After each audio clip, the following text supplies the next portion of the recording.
Sehat Pak semuanya? Pembahasan kita masih berkaitan dengan arkan sholat, yang berkaitan dengan rukun sholat. Yang telah kita bahas, yang pertama, rukun sholat yang pertama adalah an-niyatu, itu niat. Yang kedua, al-qiyam, berdiri, alal muqtadir, bagi yang mampu.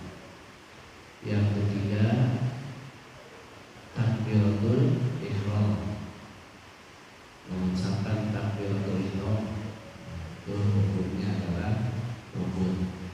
Yang keempat adalah membaca qiraatul Fatihah, membaca surat Al-Fatihah. Yang kelima adalah ar-ruku. Ruku ini kalau bacaannya itu hukumnya sunnah. Kan bacaan ruku itu banyak Pak. Boleh ruku itu bacaannya dalam hadisnya Subhana rabbiyal azim, tanpa memakai wa bihamdihi, satu riwayat. Jadi cukup mengatakan Subhana rabbiyal azim. Riwayat yang kedua yang membaca Subhana rabbiyal azim wa bihamdihi. Ada juga yang membaca doa dalam ruku itu Subuhun Qudusun Rabbuna wa Rabbul Malaikati wa Ruh. Ada juga dalam hadisnya Subhanakallahumma Rabbana wa bihamdika Allahumma gfirli. Itu doa ruku juga. Ada juga doa ruku itu Allahumma laka roka'tu wa bika amantu wa bika amantu. Allahumma laka roka'tu wa bika amantu wa laka aslamtu, ya, wa bika amantu. Jangan dilanjutkan wala rizki ka'abtortu. Yang namanya mungkin adalah doa buka puasanya. Nah, itu banyak, doanya itu banyak Pak. Ini tidak satu. Tahun ini teman kita bacanya Subuhun Qudusun Rabbuna wa Rabbul Malaikati wa Ruh. Itu juga ada dasarnya, ada istidlalnya. Ada yang membaca Subhanakallahumma Rabbana wa bihamdika Allahumma firli. Itu juga ada dasarnya, ya. Subhana rabbiyal azim tanpa memakai wa bihamdihi, itu ada dasarnya. Ada juga yang memakai Subhana rabbiyal azim wa bihamdihi. Ini semua dipegang oleh hadis-hadis tersebut, dipegang oleh empat mazhab. Kita lanjutkan rukun sholat yang ke-6. Al-fardus sadis, rukun sholat yang ke-6, min faraidis sholati, daripada rukun-rukun atau fardu-fardu sholat, as-sujudu, yaitu sujud, wa surutuhu, dan syarat-syarat melaksanakan sujud. Nah, ini sujud Pak. Jadi yang termasuk rukun sholat itu sujudnya, bukan bacaannya, tapi apa? Sujudnya, gerakan dari melaksanakan sujud itu. Jadi kalau bacaan subhanallahil a'la, subhanallah sebagainya, itu hukumnya sunnah. Ada yang mengatakan sunat ain, sunnah tetapi dianjurkan. Nah, itu. Nah, banyak masalah-masalah yang berkaitan dengan sujud. Ya, kalau kita lihat di lapangannya,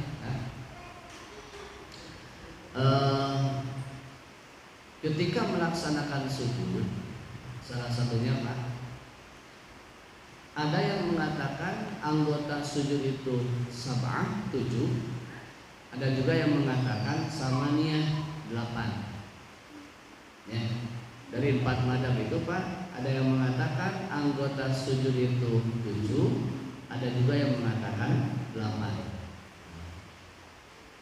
Yang mengatakan 7 dalam hal ini Pak, kita garis bawahi.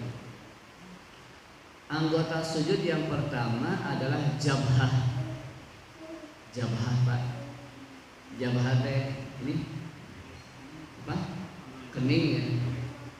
Kening teh dahi banyak. Dahi ya. Nah ini Pak, jabhah.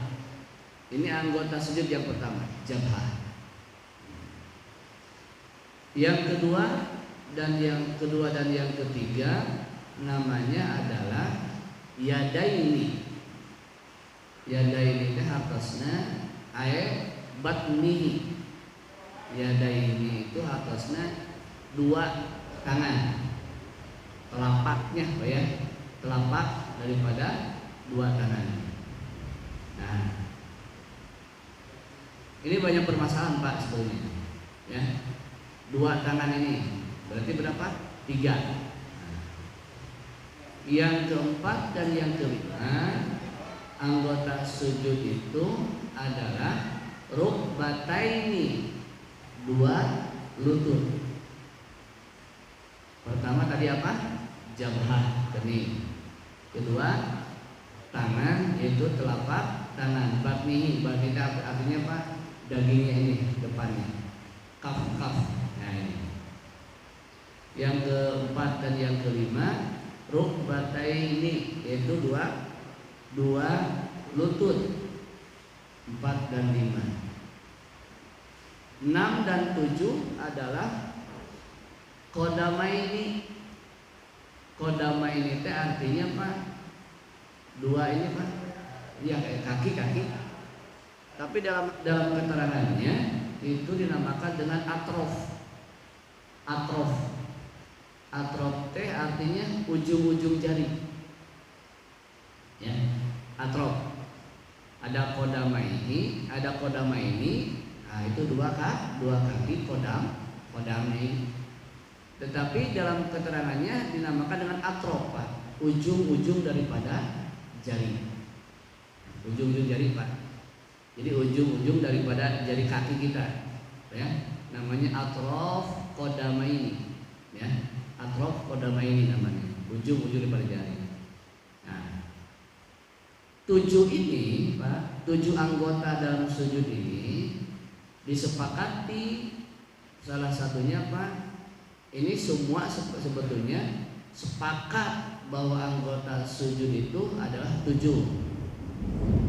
Tetapi ada yang mengatakan, yaitu paham madhab Maliki, paham madhab Hanafi, dan paham madhab Hambali, yang mengatakan bahwa anggota sujud itu termasuk anpun. Anpun teh Pak, ini hidung, apa ya? Terutama Imam Maliki. Kalau Imam Maliki mah kedah we cenah Pak, hidung teh kedah antel karena tempat sujud. Ya. Imam Maliki kan orang Madinah Pak. Ya, orang Madinah kan, nah itu orang Madinah kan mancung-mancung Pak. Nah jadi kita mah suka apa? Secara otomatis kan kalau sujud kena langsung gitu Pak.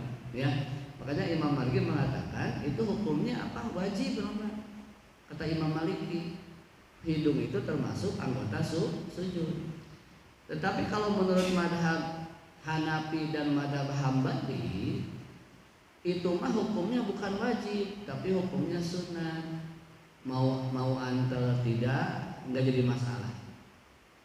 Kalau menurut madhab Hanafi dan madhab Hambali itu hukumnya apa? Sunat saja. Kalau mau diantelkan silakan, kena tempat sujud. Kalau tidak juga nggak jadi masalah. Ya. Tapi kalau mazhab Maliki itu mengatakan hukumnya adalah wajib. Hukumnya adalah wajib gitu ini itu. Nah, tetapi yang berpendapat hanya 7 itu mazhab Syafi'i. Kalau mazhab Syafi'i mah tetap anggota sujud itu tuh 7 tanpa adanya hidung. Ya. Jadi kalau kita berikan ya tergantung Bapak. Kalau kita sujud ini suka antel apa? Kalau antel ya alhamdulillah, kalau enggak senang nggak nyampe nya kalau dipaksakan. Ya. Kalau nggak nyampe mah jangan dipaksakan gitu Pak ya. Nah, itu mah tergantung kita ya. Salah satunya kalau mazhab Maliki mengatakan wajib itu karena ya situasi pada saat itu salah satunya orang-orang Madinah. Karena Imam Maliki kan asli orang Madinah. Nah, Imam Maliki itu Pak asli lahir di Madinah, meninggal di Madinah. Ya, aslinya di Madinah, meninggal di Madinah. Dia tidak kemana-mana Pak. Ya, nah itu Imam Maliki. Nah, jadi itu Pak. Jadi anggota sujud itu ada yang mengatakan 7, ada yang mengatakan 8. Tapi sepakat semuanya bahwa yang 7 itu tidak boleh tidak harus dilaksanakan dalam melaksanakan sujud. Garis bawah Ibu. Kening apa namanya? Jabhah. Apa ya? Namanya apa? Jabhah.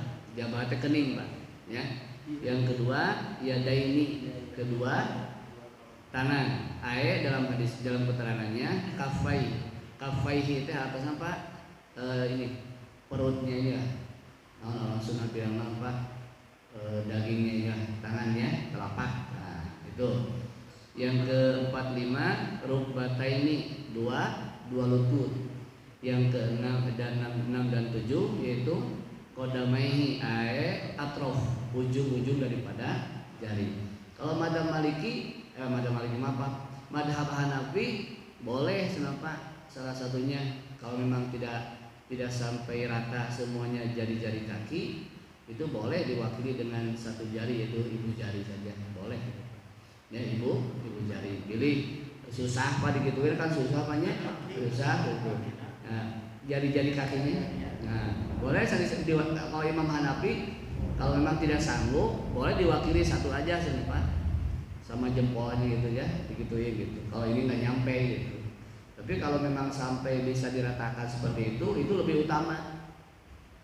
Jadi sujudnya udah dikitukeun Pak, dikenalnya, tapi gini lurus Pak, jadi kan itu begini gitu Pak. Ya udah kadang-kadang sok enaknya banyak, raosnya dipilipkeun we gitu biasa kumaha misalnya wallahualamnya. Makanya nilai orang-orang yang melaksanakan sholat itu beda-beda. Nah, yang jadi permasalahan Pak dari anggota sujud yang tadi kita bahas Pak. Ada yang mengatakan ini dalam hadis juga Pak. Ini ada dua riwayat Pak daripada hadis Rasulullah Shallallahu Alaihi Wasallam. Apakah ketika sujud itu kita itu lutut dulu atau tangan dulu? Apa ya? Lutut dulu atau tangan dulu? Terus sebaliknya ketika bangkit apakah tangan dulu atau lutut dulu? Gitu? Kalau kepala jangan dibahas Pak, itu menjelas Pak. Kalau mau sujud kepala dulu kan nggak akan mungkin banyak. Kita mau sujud kepala dulu nggak akan mungkin, ya Pak ya. Ya, kita mau bangkit dari sujud lutut dulu kepala masih di bawah nggak akan mungkin Pak. Jadi yang jadi permasalahan antara lutut dengan kedua tangan. Apakah lutut dulu atau tangan dulu? Nah itu dibahas Pak. Di dalam hadis Rasulullah Shallallahu Alaihi Wasallam ada dalam hadis Rasul yang dipegang oleh 3 madhab. Pertama adalah madhab Hanafi. Yang kedua dipegang oleh madhab Syafi'i. Dan yang ketiga dipegang oleh madhab Hambali. Kata ketiga madhab ini ketika mau melaksanakan sujud itu lebih utama adalah lutut dulu terus tangan. Lutut dulu terus tangan. Ya, lutut dulu terus tangan. Menurut tiga madhab. Sedangkan yang berpendapat bahwa ketika sujud itu harus tangan dulu sebelum lutut adalah paham madhab Maliki. Apa ya? Jadi artinya apa Pak? Artinya ketika seseorang mau melaksanakan sujud boleh lutut dulu, boleh tangan dulu. Kenapa? Oleh 4 madhab ini ada pendapatnya. Hanya kita harus tahu yang berpendapat lutut dulu adalah 3 madhab. Madhab Hanafi, madhab Syafi'i, dan madhab Hambali. Sedangkan satu madhab yang mengatakan harus tangan dulu, maka kalau bukan tangan dulu hukumnya makruh. Itu madhab apa? Madhab Maliki. Ya, madhab Maliki. Sebaliknya, terus kalau apa? Kalau pas bangkitnya, ya, kalau pas bangkitnya, apakah ketika bangkit dari sujud tersebut, apakah tangan dulu atau lutut dulu? Ya, kalau 3 madhab, bangkit dari sujud kalau kepala sudah jelas banyak. Nah, ini kalau 3 madhab, tangan dulu terus lutut. Sebaliknya 3 madhab, tangan dulu terus lutut. Tapi kalau madhab Maliki mah apa? Lutut dulu terus tangan. Itu madhab Maliki Pak. Kebayang tuh Pak? Ya. Jadi kalau menurut madhab Maliki mah bangkit dari sujud itu, ya, lutut dulu terus tangan. Tapi kalau mau 3 madhab adalah tangan dulu baru lutut. Kebayang Pak? Nggak usah dipraktekkan Pak ya, sudah terbayang lah. Artinya apa? Ya boleh Pak, boleh lutut dulu, boleh tangan dulu. Yang penting berarti ada pendapatnya. Seseorang yang bangkit dari sujud, apa dulu? Lutut dulu, terus apa? Tangan. Berarti pendapat madhab Maliki. Kok madhab Maliki berbeda? Karena madhab Maliki berpendapat kepada sama Pak, berpendapat kepada hadis Rasulullah SAW. Nah, ini kata sahabat begini ke Rasul. Kata sahabat tersebut, aku melihat Rasulullah SAW itu ketika bangkit dari sujud itu adalah lutut dulu baru tangan. Kata sahabat. Sahabat yang lain tidak begitu. Tapi aku melihat Rasul itu bangkit dari sujud itu adalah tangan dulu baru lutut. Itu Pak. Jadi dua-duanya ada riwayatnya gitu, yang dipegang oleh masing-masing daripada madhab tersebut. Nah, sekali Pak, kita ulang-ulang Pak, supaya hafal Pak. Saya juga ada yang menerangkan bingung Pak. Ya, ya bingung. Harus sering gitu Pak. Kalau ini Pak, kalau mau sujud dulu, kalau mau sujud Pak, ya, kalau mau sujud, lutut dulu terus tangan. Pendapat 3 madhab. Madhab Hanafi, madhab Syafi'i, madhab Hambali. Ya, kalau yang mengatakan sujud itu harus tangan dulu, itu madhab Maliki. Sebaliknya, kalau bangkit dari sujud tersebut, kalau 3 madhab adalah tangan dulu terus lutut. Tetapi kalau ada yang mengatakan lutut dulu terus tangan, itu adalah pendapat madhab Maliki. Itu Pak. Artinya apa? Itu jangan sampai disalahkan. Mau yang tangan dulu silakan, mau yang lutut dulu silakan. Yang penting ada riwayatnya. Nah, Yang jadi masalah lagi begini Pak, yaitu dalam bab ini dibahaskan, apakah tangannya itu ketika bangkit dari sujud itu, apakah tangannya dikepalkan atau tidak? Itu yang dimasalah. Kan ada yang bangkit dari sujudnya, ada yang diginikan tangannya Pak, ada juga yang begini. Suka lihat Pak? Ada yang begini Pak ya? Ada yang begini. Nah, suka ada Pak. Dan memang Pak, kalau sudah keyakinan susah untuk merubah seperti ini Pak. Dan masing-masing itu Pak ya. Nah, bagaimana pendapatnya menurut empat madhab? Menurut empat madhab, sepakat Pak empat madhab, madhab Hanafi, madhab Maliki, madhab Syafi'i, dan madhab Hambali, ketika bangkit dari sujud itu, tangannya itu adalah tangannya Pak. Jadi si telapaknya itu adalah neken tanah ke tempat sujud tadi. Ini tidak dikepalkan. Itu sepakat empat madhab Pak. Ya, sepakat empat madhab. Tapi dari mana ini? Ada yang berpendapat, Pak. Ada yang berpendapat kok bangkit dari sujud tersebut tangannya dikepalkan. Ya. Nah, ini pendapat di luar empat madhab. Ya. Salah satunya kalau saya temukan dalam kitabnya Pak, itu pendapat daripada Syekh Al-Albani. Syekh Albani. Ya. Syekh Albani Pak yang mengatakan itu adalah ketika bangkit dari sujud tersebut tangannya itu dikepalkan, tetapi bukan wajib, ya, tetapi bukan sunnah, tapi hukumnya boleh dikepalkan. Nah di sini ada yang namakan dengan istidlal don. Istidlal don itu apa Pak? Masih ingat Pak? Ada istidlal don, ada istidlal syak. Istidlal don, istidlal syak. Masih ingat Pak? Istidlal itu apa? Istidlal itu dalil Pak. Pengambilan daripada dalil. Itu namanya apa? Istidlal. Pengambilan daripada dalil.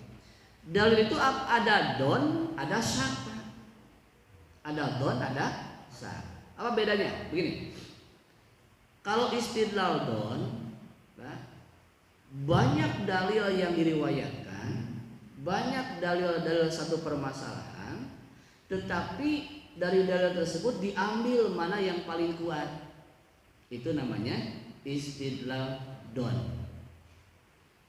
Tapi kalau istidlal syak Pak, banyak riwayat yang meriwayatkan, banyak dalil terhadap satu masalah, tapi satu masalah dalilnya banyak Pak, tapi tidak ada kesimpulan mana yang paling kuat. Itu namanya istidlal syak. Ya, istidlal syak. Ini ada kesimpulan Pak, antara mengepalkan tangan ketika bangkit dari sujud, antara mengepalkan dengan telapak ini, nah ini bisa Pak. Ini termasuknya masalah istidlal don. Lebih kuat adalah memakai telapak. Ketika bangkit dari sujud itu lebih kuat memakai telapak daripada diginikan. Yang begini itu pendapat empat madhab. Empat madhab tidak berpendapat bahwa bangkit dari sujud itu tangannya harus dikepalkan. Empat garis bawahi. Empat madhab tidak berpendapat. Siapa yang berpendapat dikepalkan tangannya itu? Salah satunya saya baca Pak dalam kitab Madhhabul Arba'ah ini, yaitu Syekh Albani. Syekh Albani berpendapat salah satu itu hukumnya boleh, bukan wajib Pak. Hukumnya boleh dikepalkan. Ini donnya. Kalau diambil istidlal don, lebih utama yang mana? Di telapak menekan dengan telapak, bukan dengan dikepalkan. Itu namanya istidlal don. Nah itu Pak ya. Nah, jadi bagaimana tuh Pak? Apakah antara yang mengepalkan dengan yang tidak dikepalkan? Itu kan tergantung daripada keyakinan. Yang memang susah Pak, badai ngarobi keyakinan mah gitu. Dan cek nenek moyang gitu nya gitu Pak susah Pak memang. Cek aki kayak gitu, cek nenek kayak gitu, cek sepuh kayak gitu, Pak gitu kan Pak ya. Dan abi mah kumaha sepuh wae. Kadang-kadang begitu Pak, mengikuti daripada istilahnya apa? Kekuatan daripada Pak ya. Istilahnya apa? Mengikuti dari ajaran orang tua ya. Cek sepuh gitu gitu. Maka tapi kita salah satunya harus apa? Harus ada istilahnya apa? Sedikitnya jangan terlalu taklid buta. Taklid buta banyak. Ya taklid buta deh. Artinya kita beramal tapi meni buta pisan teu aya pisan ilmu gitu Pak. Ya. Makanya orang yang awam ilmu itu, Pak, kadang-kadang itu Pak cepat atau mudah menyalahkan orang lain. Dan dalam dirinya ada perasaan merasa benar dan merasa benar sendiri ya Pak. Jadi orang Sunda bilang asa aing Pak ini, asa aing pang benerna gitu Pak. Nah, itu awam Pak. Awam itu. Awam terhadap ilmu. Makanya kata Ibnu Mubarak mengatakan salah satunya apa? Aku punya 1000 guru dan aku punya 1000 kitab, ilmuku masih kurang. Itu Syekh Ibnu Mubarak Pak, seorang Syekh Pak yang hafal Quran luar biasa, hafal hadis ya Pak ya. Itu mengatakan aku punya 1000 guru, punya 1000 kitab, tapi ilmuku masih kurang. Anu guru 1000 ge kos kirang cenah Pak. Nya 1000 kitab oge kirang cenah ilmuna gitu Pak nya. Wallahu alam ya. Saya juga wallahu alam banyak. Makanya apa itu seperti itu. Pentingnya mempelajari 4 madhabnya subhanallah, lebih terbuka gitu Pak. Jadi ada perbedaan itu dan sebagainya. Itu jangan diperbesar. Fasalu ahla dzikri in kuntum la ta'lamun. Tanyakan kepada ahlinya, Pak. Ku ahlina mah diterangkeun kieu gitu, Pak. Ya. Sedangkan zaman sekarang kan penyakitnya apa? Mudah membid'ahkan orang lain. Mudah membid'ahkan amalan yang lain. Mudah membid'ahkan setiap bid'ah masuk neraka, apa?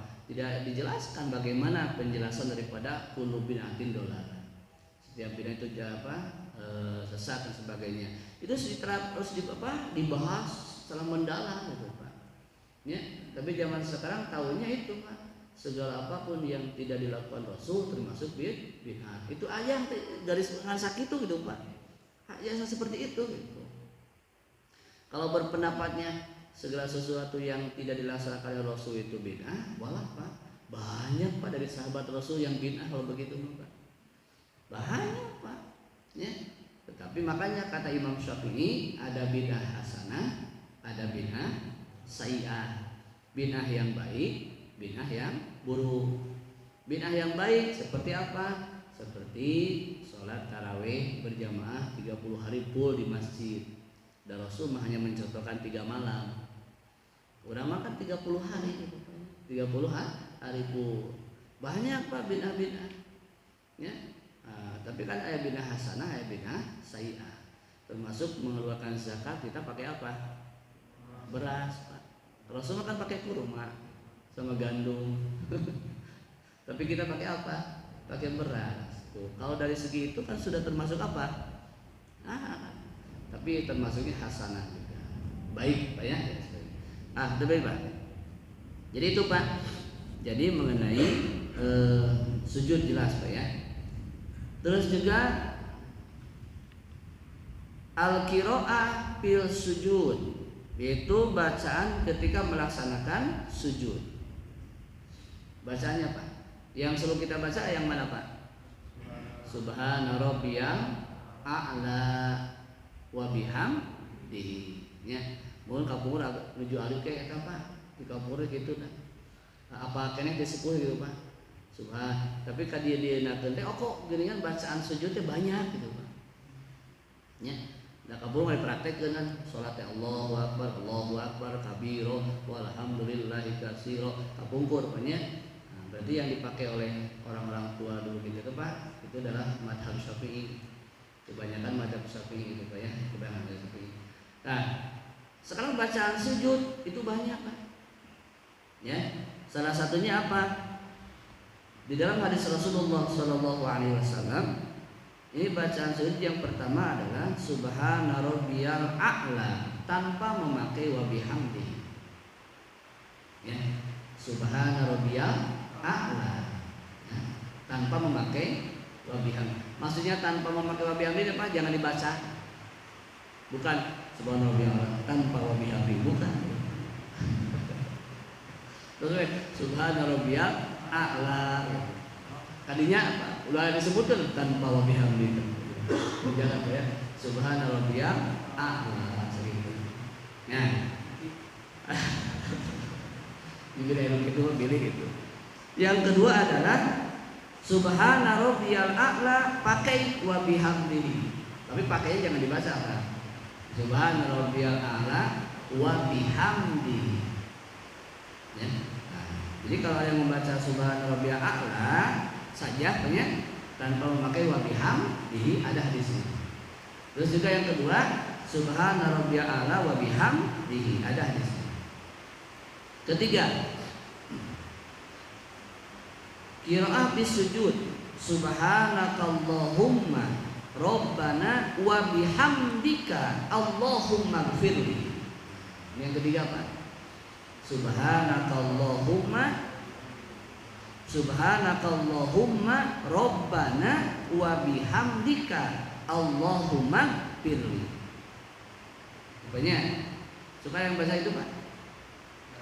Ada yang baca itu? Ya, tapi biasanya Subhanallah ala wa kumal qawat. Subhanallah ala wa bihamdihi. Suka pakai itu Pak. Tapi ada Subhanakallahumma Rabbana wa bihamdika Allahumma gfirli.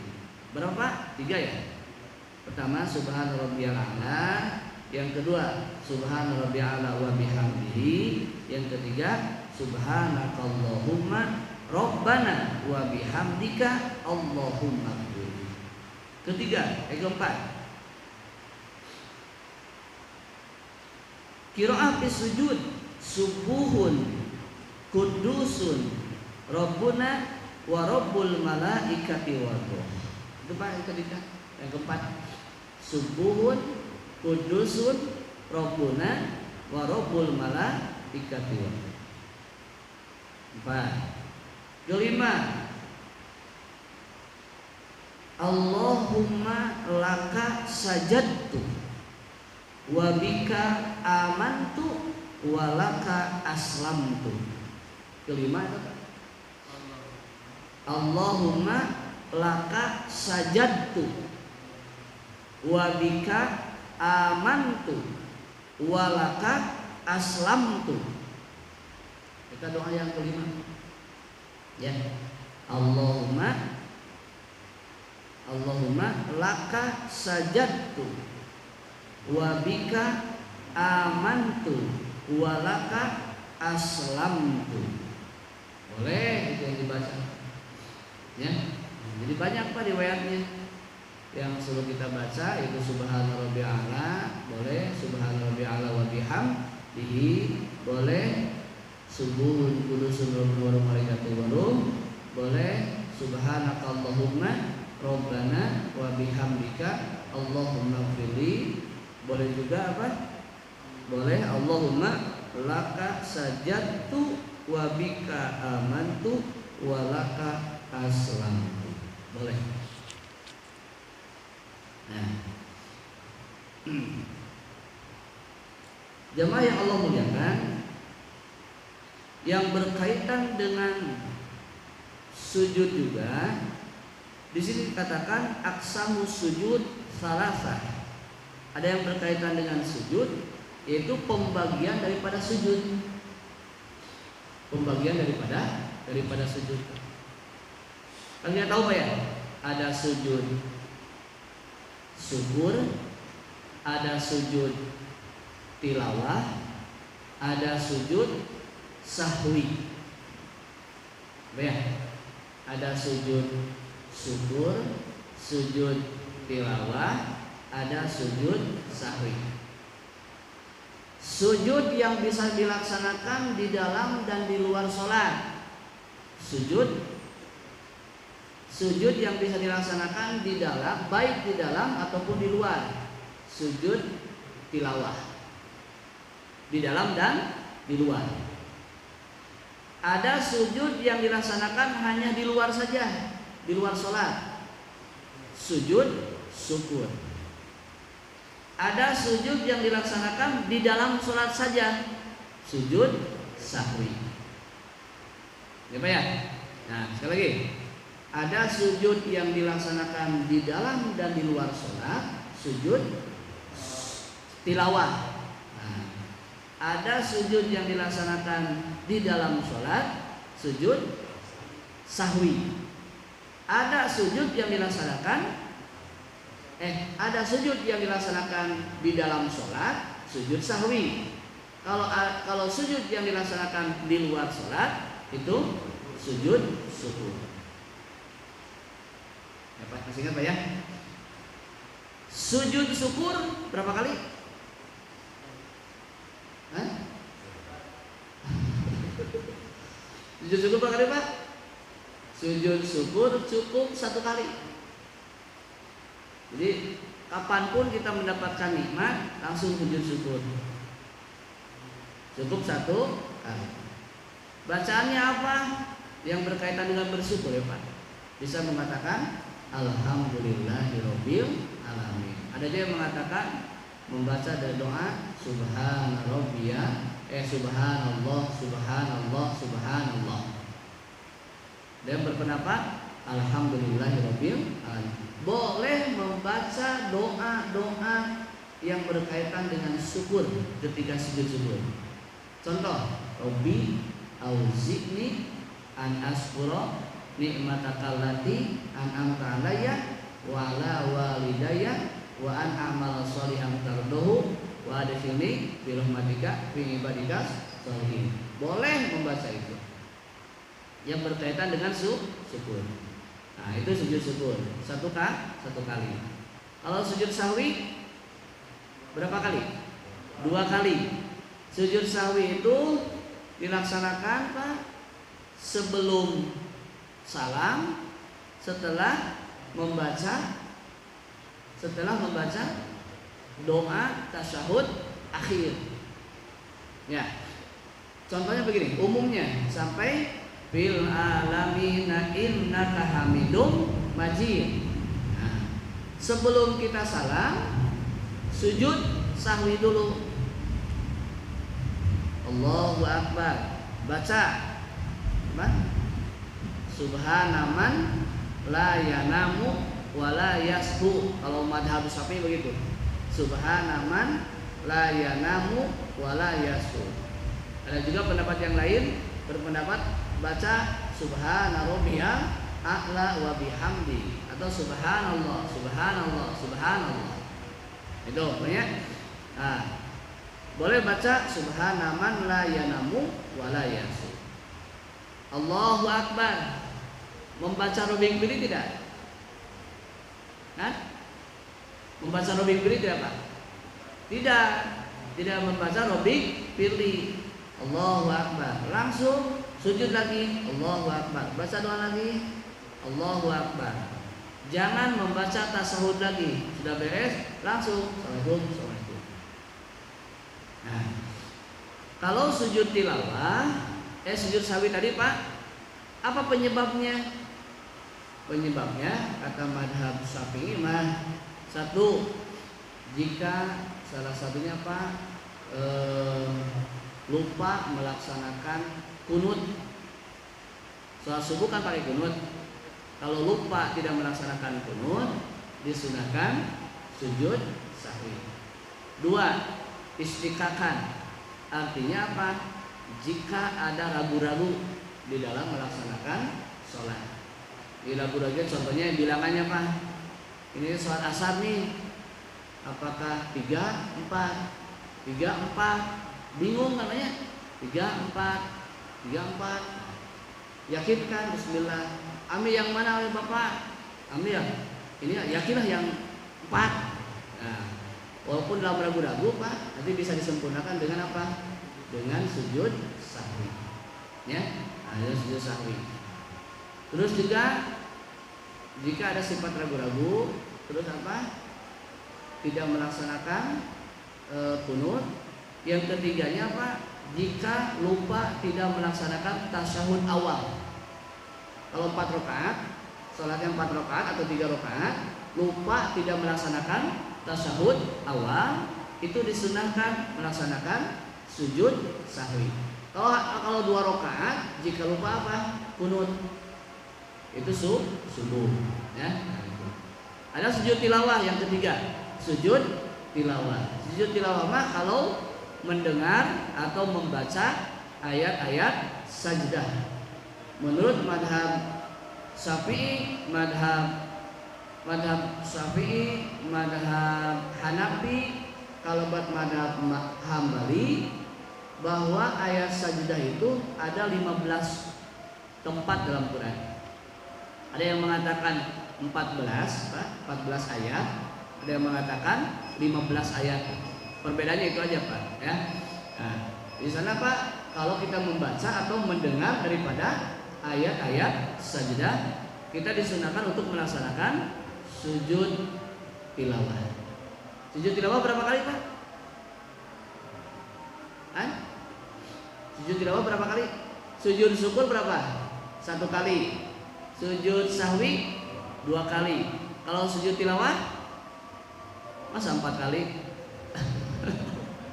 Sujud tilawah 1 kali, ya. Sujud tilawah 1 kali. Contoh begini Pak, ketika sholat, contohnya ini, contoh. Imam membaca Al-Fatihah terus baca surat Pak. Contohnya membaca surat Iqra, ya. Iqra ada kalimat apa Pak? Wasjud waqtarib. Sujud dulu. Setelah sujud, bangkit lagi. Kemana? Berdiri. Setelah berdiri, tambah lagi surat Pak. Tambah lagi surat. Kenapa ditambah lagi surat? Karena tadi wasjud waqtarib ayat terakhir surat Iqra Al-A'la. Tetapi kalau ketika melaksanakan sujud tilawah tersebut membaca suratnya itu tengah-tengah Pak, tengah-tengah, seperti begini dalam surat As-Sajdah, innama yu'minu bi ayatina alladziina idza dzukiru biha kharru sujada wa sabbahu bihamdi rabbihim wa hum la yastakbirun. Sujud dulu. Setelah sujud apa? Berdiri lagi. Jangan ada apa? Jangan membaca surat yang lain Pak. Tetapi melanjutkan. Ya, apa lanjutannya? Tatajafa junubuhum 'anil madaji yad'una rabbahum khaufan wa tama'an wa mimma razaqnahum yunfiqun. Fala ta'lamu nafsum ma ukhfiya lahum min qurrati a'yun jazaa'an bima kanu. Terusnya seperti itu Pak. Tapi kalau tadi seperti wasjud waqtarib, sujud, berdiri lagi, boleh membaca surat yang lain. Karena tadi ayatnya ayat terakhir. Boleh Bismillahirrahmanirrahim. Qul huwallahu ahad, Allahus samad. Itu ya. Nah, seperti itu. Jamaah yang Allah muliakan, itu saja mungkin berkaitan dengan rukun salat yang ke-6, yaitu melaksanakan sujud. Mudah-mudahan ada manfaatnya apa yang saya sampaikan. Kurang lebihnya saya mohon maaf dan batin. Sejenak kita berdoa kepada Allah Subhanahu wa taala. Allahumma shalli wa sallim wa barik amin. Ya Rabbana lakal hamd kama yanbaghi li wajhika wa 'azimi sultanik. Allahumma ighfir lana wa li walidina warhamhum kama rabbawna shighara. Subhanakallahumma wa bihamdika, subhanakallahumma wa bihamdika ya Allah. Nastaghfiruka ya Rabbana ya Karim. Allahumma inna nas'aluka ridhaka wal jannah wa na'udzubika min sakhatika wan nar. Allahumma inna nas'aluka ilman nafi'an wa rizqan wasi'an wa ilal khairi qaribna wa 'anil syarri ba'idna. Rabbana atina fid dunya hasanah